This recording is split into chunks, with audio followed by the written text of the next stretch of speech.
Shalom saudara-saudara yang dikasihi oleh Tuhan Yesus Kristus. Kembali lagi bertemu dengan saya di dalam channel YouTube Membawa Shalom.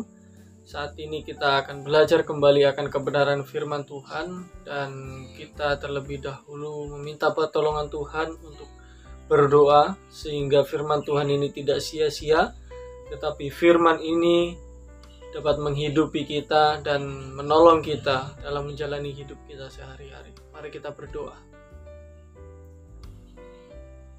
Kami bersyukur ya Tuhan, Tuhan boleh memberikan kesempatan bagi kami untuk belajar kebenaran firman Tuhan, untuk kami semakin mengenal dan mendalami firman-Mu, bahkan kami semakin dikuatkan oleh firman-Mu, dan kami dapat tahu apa yang harus kami lakukan dalam menghadapi situasi dan kondisi yang ada di sekitar kami saat ini. Kami rindu Tuhan, firman-Mu ini mencerahkan kami, menolong kami semua untuk kembali kepada jalan yang telah Tuhan tetapkan bagi kami ketika kami sudah mulai jauh daripada jalan Tuhan. Terpujilah nama-Mu Tuhan Yesus Kristus. Inilah doa kami sudah berdoa dan bersyukur. Amin. Saudara-saudara yang dikasihi oleh Tuhan Yesus Kristus, nah dalam perenungan ini kita akan belajar tentang satu tema, yaitu bahagianya di dalam penderitaan. Wah, ini merupakan satu tema yang sangat menarik, dan tentunya ini memberikan kesan yang aneh kalau kita hanya melihat secara sekilas saja. Nah, memang demikian yang menjadi pengajaran demi pengajaran di dalam kekristenan. Kalau kita perhatikan dengan seksama, maka kita akan menemukan banyak sekali hal-hal yang terlihat aneh kalau dilihat hanya sekilas saja. Dan itu sepertinya sangat bertentangan dengan logika berpikir kita, bahkan dengan realita yang ada di sekitar kita. Nah, ada banyak sekali saudara-saudara yang dikasihi oleh Tuhan Yesus Kristus. Sebagai contohnya seperti kita mempercayai Allah kita itu adalah Allah yang Esa, namun Allah yang Esa itu menyatakan diri dalam 3 pribadi, yaitu Bapa, Anak, dan Roh Kudus, dan ketiganya itu adalah satu yang Esa atau satu hakikat. Ya, meskipun dapat dibedakan, tetapi tidak dapat dipisahkan satu dengan yang lain, karena ketiganya adalah satu di dalam kealahan. Namun demikian juga tidak tercampur. Nah, ini merupakan satu masalah kalau kita hanya melihat secara sepintas.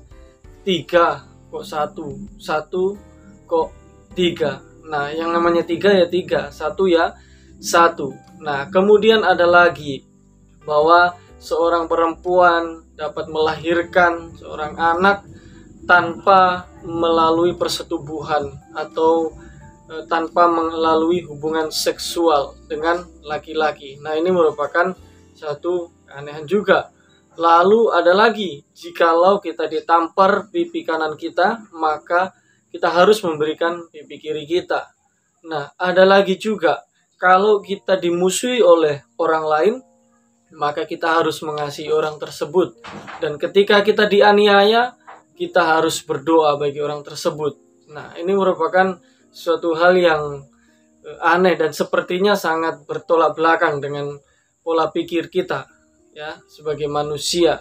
Dan kemudian ada lagi, di dalam kemiskinan, kita bisa memperkaya orang lain. Bagaimana dalam keadaan miskin kita bisa memperkaya orang lain? Nah, saudara-saudara yang dikasihi oleh Tuhan Yesus Kristus, maka dengan demikian kalau kita melihat dan mempelajari Alkitab secara sekilas saja, kita akan mendapatkan kebingungan demi kebingungan. Nah, seperti yang akan kita renungkan bersama ini, yaitu bahagianya di dalam penderitaan. Nah, bagaimana kita disebut bahagia padahal di dalam penderitaan demi penderitaan. Nah, kita akan membaca satu kitab yang mendasari perenungan kita, yang terambil dari Yakobus pasal yang pertama, ayat yang kedua sampai ayat yang ke-8. Demikian firman Tuhan. Saudara-saudaraku, anggaplah sebagai suatu kebahagiaan apabila kamu jatuh ke dalam berbagai-bagai pencobaan. Sebab kamu tahu bahwa ujian terhadap imanmu itu menghasilkan ketekunan, dan biarkanlah ketekunan itu memperoleh buah yang matang, supaya kamu menjadi sempurna dan utuh dan tak kekurangan suatu apapun. Tetapi apabila di antara kamu ada yang kekurangan hikmat, hendaklah ia memintakannya kepada Allah, yang memberikan kepada semua orang dengan murah hati dan dengan tidak membangkit-bangkit. Maka hal itu akan diberikan kepadanya. Hendaklah ia memintanya dalam iman, dan sama sekali jangan bimbang, sebab orang yang bimbang sama dengan gelombang laut yang diombang-ambingkan kian kemari oleh angin. Orang yang demikian janganlah mengira bahwa ia akan menerima sesuatu dari Allah, sebab orang yang mendua hati tidak akan tenang dalam hidupnya. Nah, saudara-saudara yang dikasihi oleh Tuhan Yesus Kristus, anggaplah sebagai satu kebahagiaan apabila kamu jatuh dalam berbagai-bagai pencobaan, atau apabila sedang mengalami banyak sekali pencobaan. Pertanyaannya kan seperti ini: bagaimana kita bisa bahagia sedangkan kita berada dalam satu pencobaan atau berbagai macam pencobaan? Artinya banyak sekali pencobaan. Nah, bukankah biasanya kita berpikir bahwa bahagia itu kalau kita memiliki keadaan yang sangat nyaman, rumah mewah, pekerjaan yang sudah mapan, dan kemudian segala sesuatunya ketika kita mau untuk menikmatinya, maka kita akan dengan mudah memperolehnya. Lalu kemudian pokoknya semuanya serba ada. Kita bisa berkumpul dengan keluarga, dan kita terhindar dari segala tekanan, penganiayaan, dan pokoknya hal-hal yang enak-enak seperti itu. Iya, memang ini adalah definisi bahagia atau gambaran bahagia dari pengertian orang-orang yang memang sudah jatuh di dalam dosa. Nah, saudara-saudara yang terkasih dalam Tuhan Yesus Kristus, memang itu adalah kebahagiaan, tetapi kebahagiaan yang seperti itu adalah kebahagiaan yang tidak kekal, kebahagiaan yang sementara, dan itu juga tidak menjamin kebahagiaan yang sejati ketika kita hidup kelak di dunia yang akan datang. Jadi pada umumnya orang mendefinisikan bahagia itu seperti itu, tetapi di dalam kekristenan justru ini kebalikannya. Aneh bukan? Ya, memang. Ya. Saudara-saudaraku yang dikasihi dalam Tuhan Yesus Kristus, nah sebelum kita jauh lebih lanjut membahas tentang hal ini, kita perlu mengetahui terlebih dahulu pertama, yaitu siapa yang diminta untuk menganggap kebahagiaan itu harus dialami ketika berada di dalam berbagai macam pencobaan. Ayat pertama itu menjelaskan kepada kita bahwa yang dimaksudkan itu adalah ke-12 suku perantauan, dan mereka itu adalah saudara-saudaraku. Nah, ini sebutan dari penulis, yaitu Yakobus. Saudara-saudaraku, yang adalah saudara di dalam Tuhan. Yakobus menyatakan atau memberikan suratnya ini kepada saudara-saudaranya yang ada di perantauan, yang tentunya adalah orang-orang yang percaya kepada Tuhan Yesus Kristus. Karena ketika dia menyebut saudara-saudaraku dan itu merujuk kepada saudara yang ada dalam Tuhan, Yakobus sendiri memposisikan dirinya sebagai hamba Yesus Kristus. Jadi yang dianjurkan untuk menganggap sebagai satu kebahagiaan ketika dalam penderitaan adalah mereka, yaitu orang-orang percaya yang ada di perantauan. Kemudian yang kedua, nah, bagaimana keadaan mereka, yaitu orang-orang yang ada di perantauan pada saat itu. Nah, ini kita perlu ketahui. Dan ayat 2 menjelaskan atau memberitahukan kepada kita bahwa mereka sedang mengalami berbagai macam pencobaan. Pertanyaannya lagi adalah pencobaan yang seperti apa? Nah, hal ini harus diketahui terlebih dahulu sehingga kita akan lebih mudah untuk memahami pembahasan-pembahasan yang berikutnya. Jadi pencobaan yang seperti apa? Nah, kalau kita melihat beberapa ayat-ayat yang muncul dari tulisan Rasul Yakobus, ini kita akan tahu bahwa pencobaan-pencobaan merujuk kepada kemiskinan dari orang-orang yang ada di perantauan. Nah, sepertinya sebagian besar memang merujuk kepada keadaan yang miskin.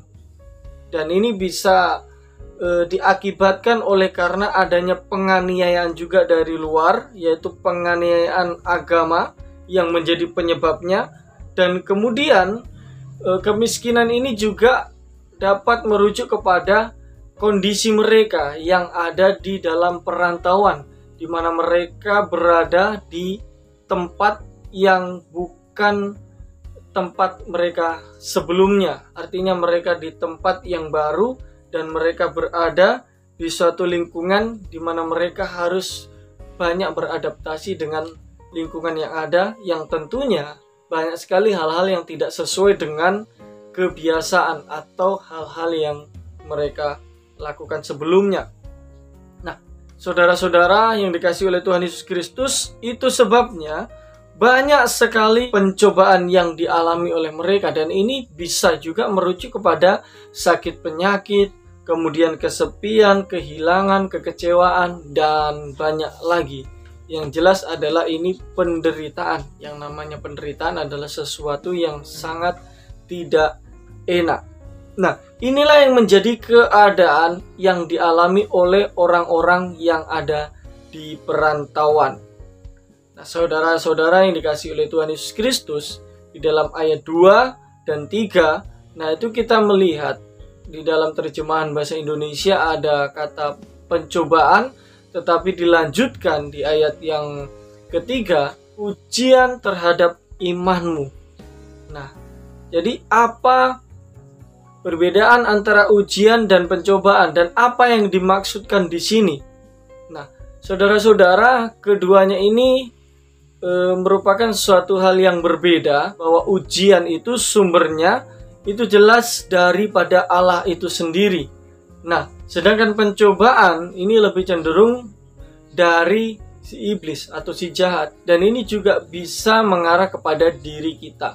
Karena Yakobus di dalam pasal selanjutnya atau ayat selanjutnya itu juga mengatakan bahwa kamu mencobai dirimu sendiri. Nah, saudara-saudara yang dikasihi oleh Tuhan Yesus Kristus, jadi Allah seringkali memberikan atau mengizinkan pencobaan itu datang di dalam kehidupan kita, sekaligus Dia juga mau menguji iman kita. Ini seperti apa?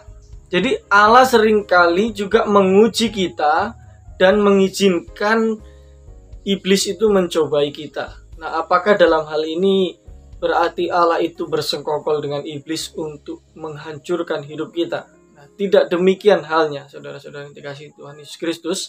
Jadi sebenarnya hal ini dimaksudkan bahwa Allah ingin supaya kita itu membuktikan bahwa kekuatan yang diberikan Allah itu jauh lebih besar daripada yaitu cobaan yang diberikan oleh iblis kepada kita. Dalam pengertian lain, dengan mengizinkan pencobaan dari si iblis untuk menggocoh iman kita, itu ada kekuatan yang telah disediakan oleh Allah ketika kita bergantung dan beriman kepada Allah. Dan hal ini Allah mau mengatakan bahwa kamu tidak perlu khawatir ketika kamu mengalami berbagai macam pencobaan. Di dalam ayat lain juga Rasul Paulus mengatakan bahwa pencobaan-pencobaan yang kamu alami itu tidak akan melebihi atau melampaui kekuatanmu.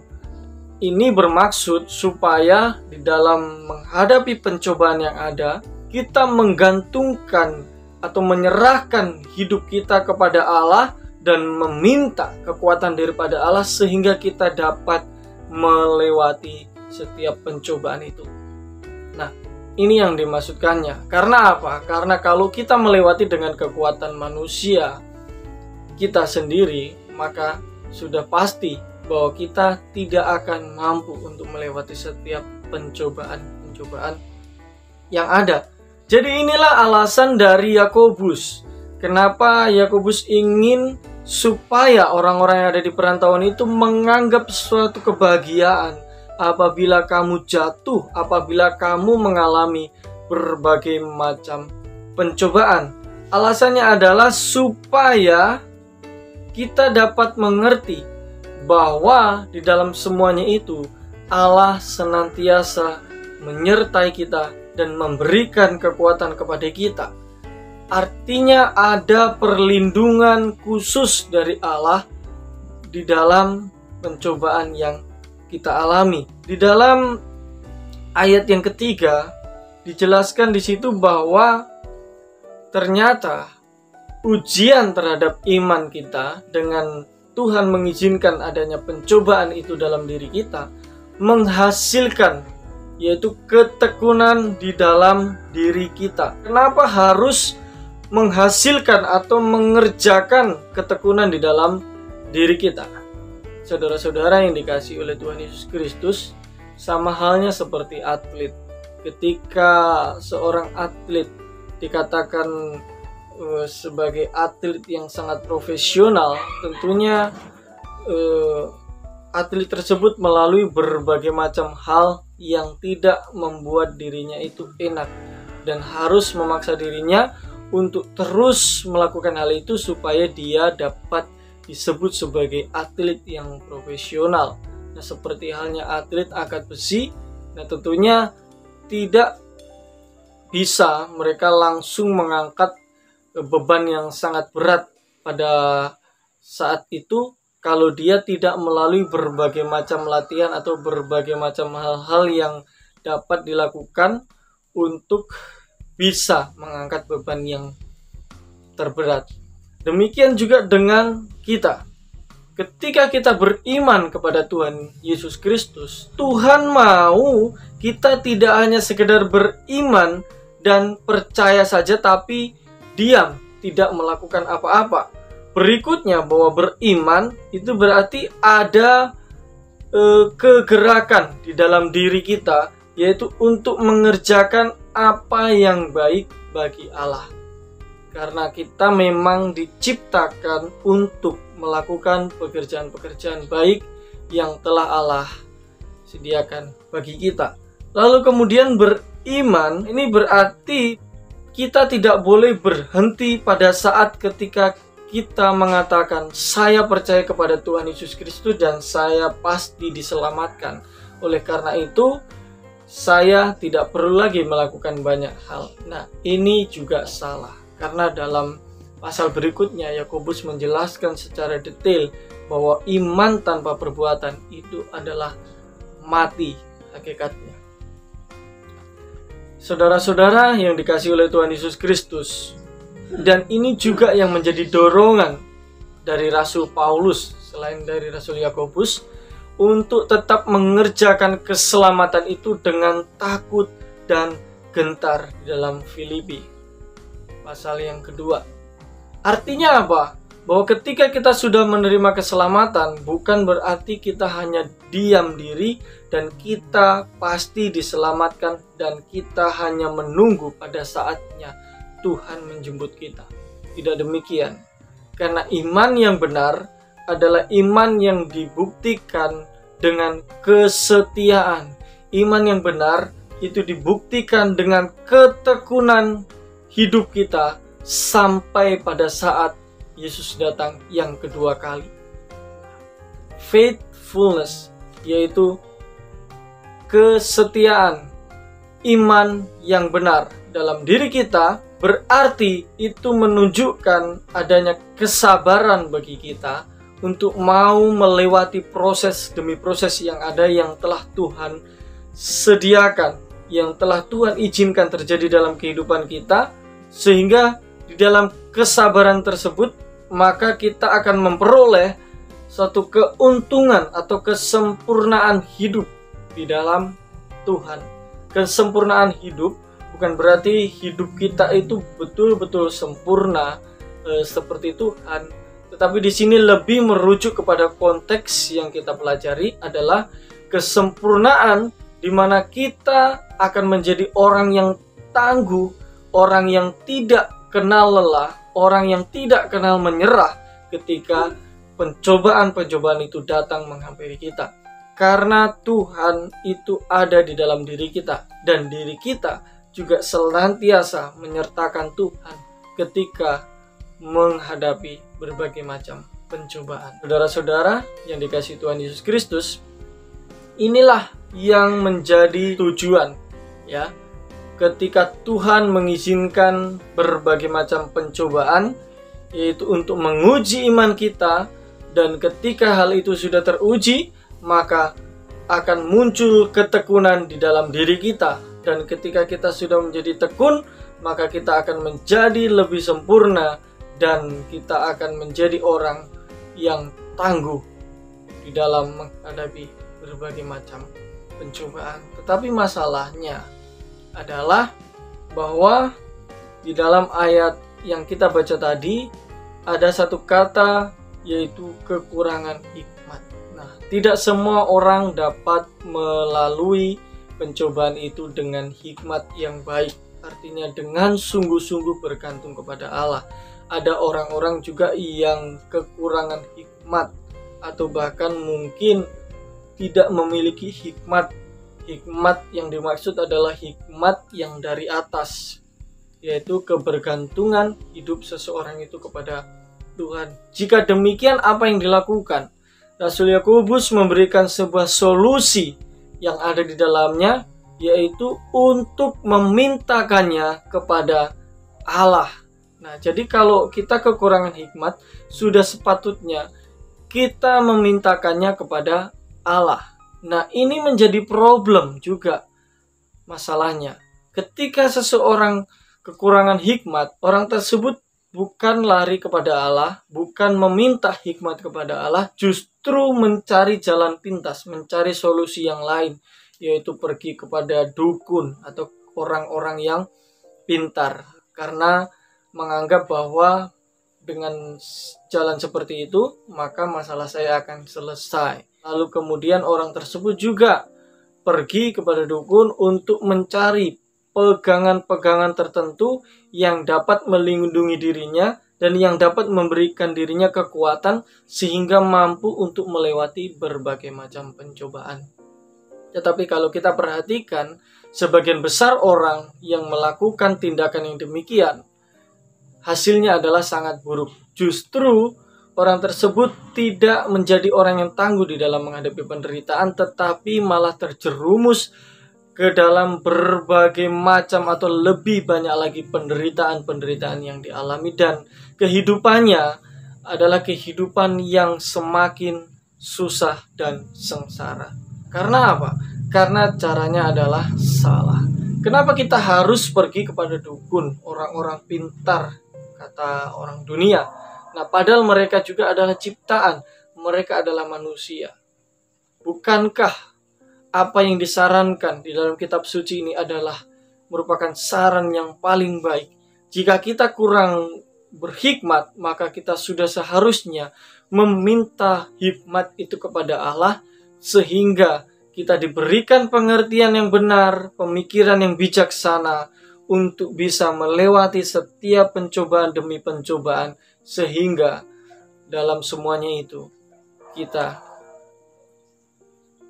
menjadi orang yang kuat di dalam Tuhan. Saudara-saudara yang terkasih dalam Tuhan Yesus Kristus, jadi di dalam meminta hikmat kepada Tuhan, satu hal yang perlu kita ketahui dan mengerti adalah kita tidak boleh bimbang. Artinya bahwa kalau kita meminta hikmat pengertian kepada Tuhan, harus disertai dengan kesungguhan hati, kesungguhan kepercayaan kepada Tuhan, bahwa Tuhan pasti akan memberikan kekuatan kepada kita, Tuhan pasti akan memberikan hikmat kepada kita, sehingga tidaklah sia-sia ketika kita meminta kepada Tuhan. Karena kalau kita meminta kepada Tuhan untuk diberikan hikmat yang daripada Tuhan itu, dengan kebimbangan kita, dengan ketidakpercayaan kita kepada Tuhan, maka Tuhan sekali-kali tidak akan memberikannya kepada kita. Karena apa?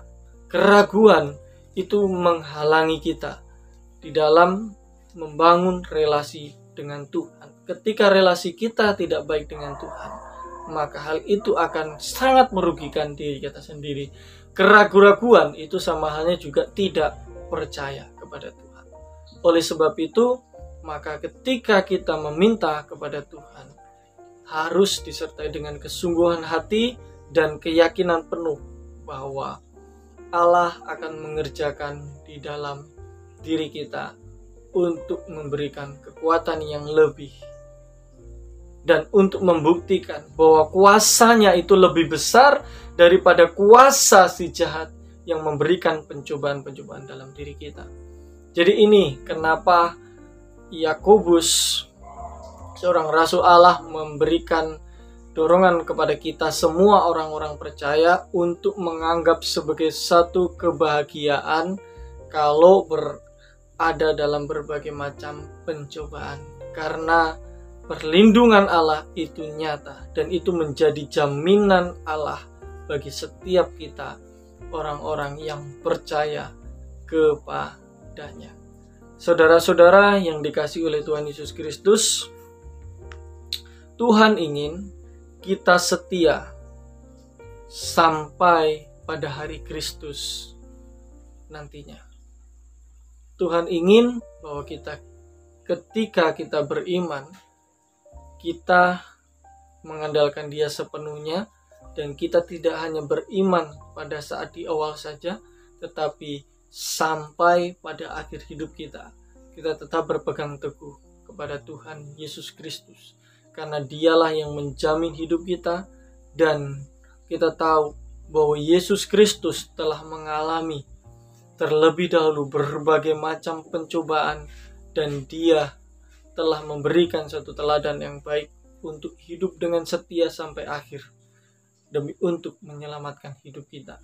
Demikian juga jika kita adalah pengikutnya, jika kita adalah orang-orang yang percaya kepadanya, sudah seharusnya kita mengikuti jejaknya, yaitu ikut menderita bagi Kristus dan juga setia di dalam penderitaan itu sampai akhir. Dengan demikian, maka kita akan mengalami kemenangan bersama-sama dengannya di dalam kebangkitannya, dan kita akan mengalami hidup kekal bersama dengan Yesus Kristus jika kita setia sampai akhir. Oleh sebab itu, jangan panik dan jangan kaget ketika kita berada di dalam berbagai macam pencobaan. Tetapi kita harus melihat itu sebagai suatu kebahagiaan dan karunia yang Tuhan juga berikan kepada kita ketika kita mengikut Kristus. Kiranya firman Tuhan ini memberkati kita semua. Mari kita berdoa. Sungguh besar anugerah-Mu bagi kami ya Tuhan.